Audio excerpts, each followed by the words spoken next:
pagkatapos sa maghapong trabaho, ayan, laban naman tayo pagka-uwi. Ihiwalay natin yung aking mga syela sa mga panglakad na damit kasi ihiwalay ko ng laba. Ayan, makikita nyo nakahiwalay, mas makukulay kaysa doon sa aking mga syela na ginagamit sa ulo.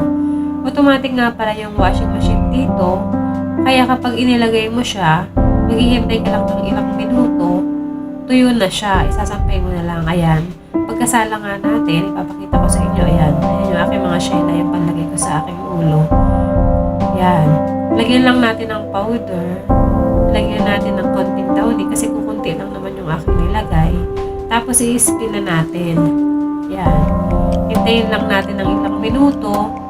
Paglabas niya, tuyo na siya. Ayan o, kukunin na natin, isasampay na natin. Yan, sampay-sampay tayo. Tsaka nga pala, hindi kami nagsasampay dito sa labas, sa loob lang.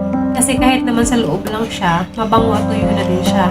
Kasi kung sa labas natin siya isasampay, mas maalikabok, tsaka mas madumi. Gawa ng hangin ng sasakyan, tapos yung alikabok, tapos amoy usok, gawa ng mga usok ng maraming dumadaan sa sasakyan, lalo at nasa gilid kami ng highway. Kaya yan.